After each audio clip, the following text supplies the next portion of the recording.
En manchette aujourd'hui, tentative de meurtre à la Morandière Rochebeaucourt et visite de 2 ministres dans la région. Le TVA Nouvelle Midi commence maintenant.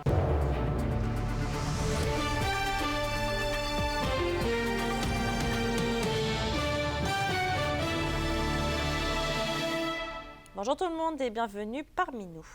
Dans les faits divers, malheureusement, plusieurs événements tragiques se sont produits dans les derniers jours dans la région.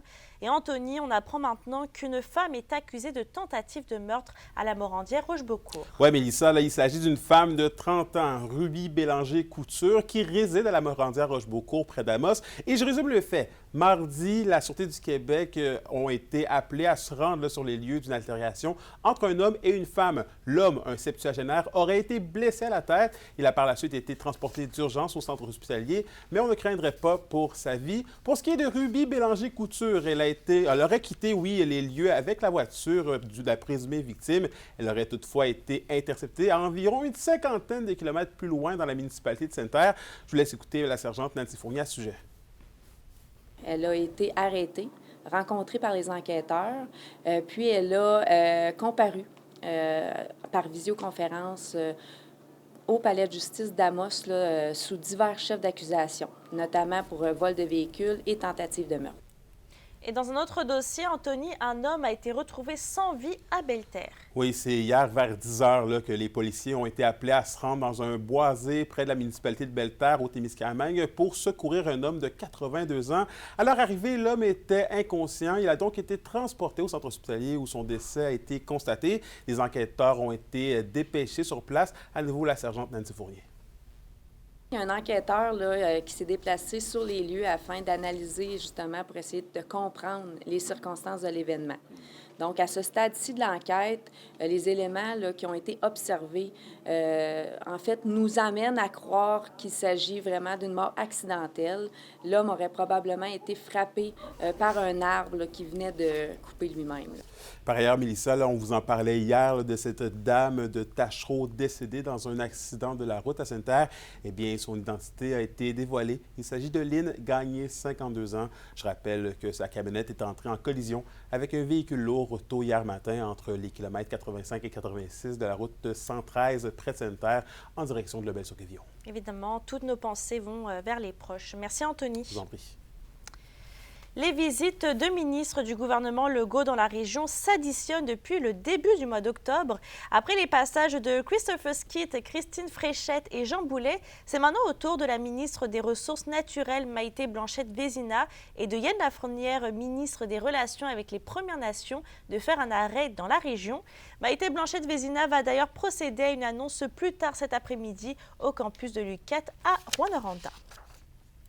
En politique fédérale, le député du Bloc québécois d'Abitibi-Témiscamingue, Sébastien Lemire, est actuellement en mission politique à Londres. Il accompagne le ministre de l'Innovation, des Sciences et de l'Industrie, François-Philippe Champagne. Monsieur Lemire participe au premier sommet international sur l'intelligence artificielle sécuritaire au Royaume-Uni. Mercredi, plusieurs pays, dont la Chine et les États-Unis, ont signé la déclaration de Bletchley pour un développement sécuritaire de l'intelligence artificielle. Sur un autre sujet, c'est ce matin à Val-d'Or que s'est déroulé le lancement du partenariat entre Expérience Québec et le service conseil YoTeam International pour une offre bonifiée en immigration dans la région. En cette période de pénurie de main-d'œuvre, c'est une collaboration qui va permettre aux entreprises de l'Abitibi-Témiscamingue de recruter des employés à l'international tout en étant épaulés dans le processus d'immigration. Et selon les partenaires, c'est un service clé en main pour les entreprises qui va permettre une rétention de la main-d'œuvre dans la région.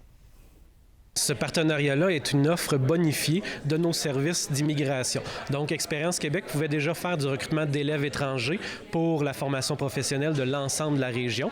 YoTeam vient en fait ajouter le volet de recrutement de travailleurs étrangers. Donc, en associant les deux, c'est que maintenant, une entreprise qui vient nous voir en disant « j'ai des besoins », mais on est capable de répondre à ces besoins, autant pour des élèves en stage que pour des travailleurs qui viendraient dans son entreprise. On sait qu'il y a une grave pénurie de main-d'œuvre dans toutes les régions et pour venir soutenir les entreprises à maintenir le cap et à se développer, bien, c'est un service qu'on vient offrir en collaboration avec Expérience Québec dans la région. Opération Nez Rouge sera officiellement de retour dans moins de 3 semaines, soit à partir du 24 novembre, et ce, dans plus de 600 municipalités au Québec. Dans la région, le service de raccompagnement sera en opération uniquement dans les villes de Rouyn-Noranda et La Sarre. Et c'est encore une fois de plus le club de natation Les Dauphins qui va assurer le bon fonctionnement de l'opération à Rouyn-Noranda et qui va collecter aussi les dons.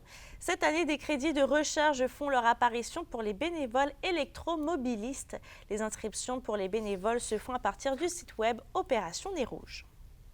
Équipe de 3 personnes, vraiment assez festif, Nez Rouge. Hein? Oui, il y a toujours le côté sensibilisation. On ne veut pas que les gens conduisent en état d'ébriété. On veut éviter des accidents, évidemment. Mais il y a toujours l'esprit festif de Nez Rouge. C'est le temps des fêtes, on donne des dons en même temps. C'est vraiment agréable pour tout le monde. La question du jour TVA, une présentation de Mobilier Bélan qui vous offre depuis plus de 50 ans un service de qualité et un grand choix de matelas, mobilier, électro au prix compétitif que vous recherchez. À la question du jour, on vous demande, comptez-vous utiliser les services d'Opération Nez Rouge cette année? Pour voter et commenter, rendez-vous au tvaabitibi.ca.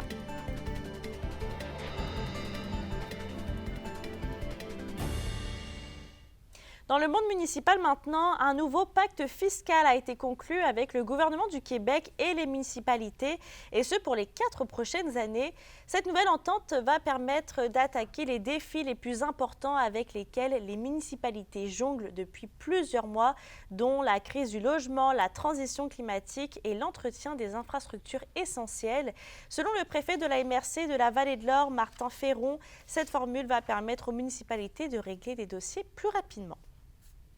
Un qui n'a pas de résultat encore à notre satisfaction, celui des redevances sur les ressources naturelles. Au lieu qu'il ne soit pas entendu à cette date-là, une signature, on va pouvoir continuer à le faire évoluer dans les 4 prochaines années, ce qu'on ne pouvait pas faire dans le passé. L'Abitibi-Témiscamingue, Nord du Québec, Côte-Nord travaillent ensemble en ce moment à améliorer les redevances dans les milieux qui sont comme l'Abitibi-Témiscamingue, en grande partie souvent mono-industriels. Forage Rouillé, lui 4 souhaite reproduire la bonne entente économique développée avec les Cris et les Inuits du côté des Anishinabek de l'Abitibi-Témiscamingue.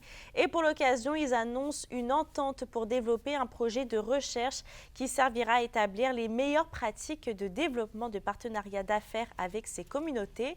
Les 2 partenaires souhaitent favoriser des relations durables et mutuellement bénéfiques.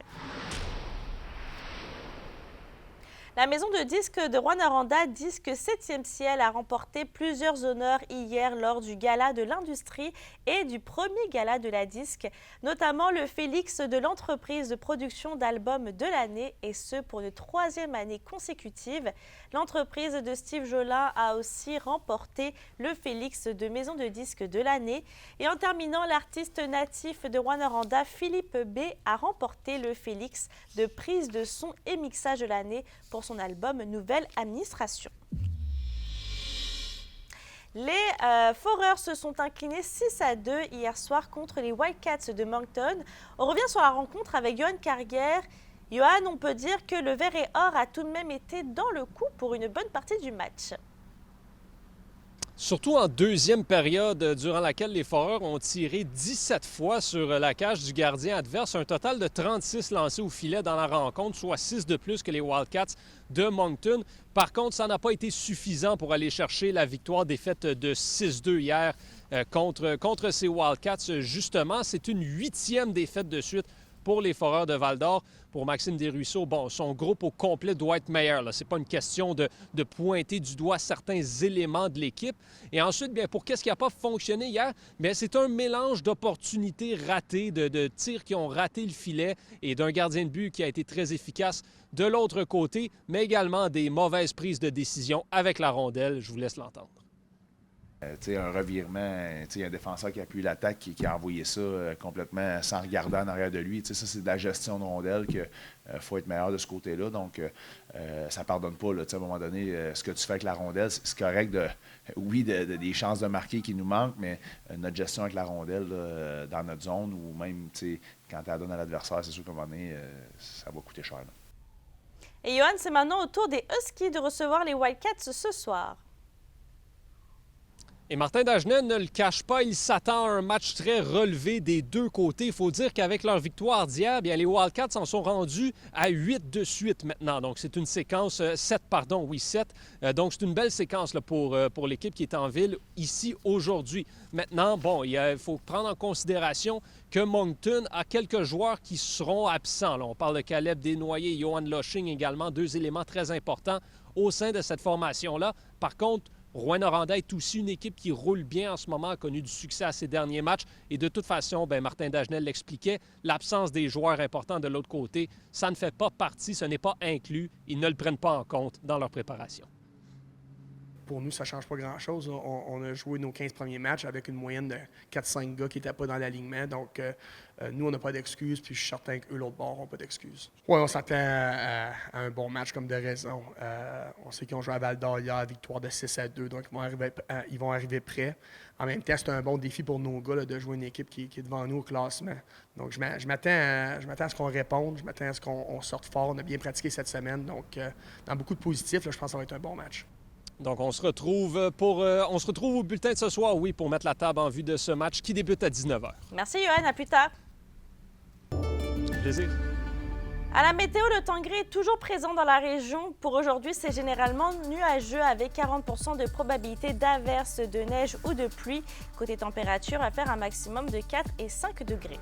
Pour ce soir et cette nuit, c'est la même tendance. Ça va être généralement nuageux avec un 60 % de probabilité d'averses, de pluie ou de neige sur tous les secteurs. Il devrait faire un minimum de 1 et 2 degrés. Merci d'avoir été avec nous ce midi. Je termine sur le dossier de l'adolescente décédée à Wasmorinipi en octobre 2022. On vient d'apprendre que le directeur des poursuites criminelles et pénales est d'avis que la preuve ne révèle pas la commission d'une infraction criminelle par le policier du service de police Iyu Inu impliqué dans cet événement. Sur ce, bonne journée. On se retrouve tout à l'heure.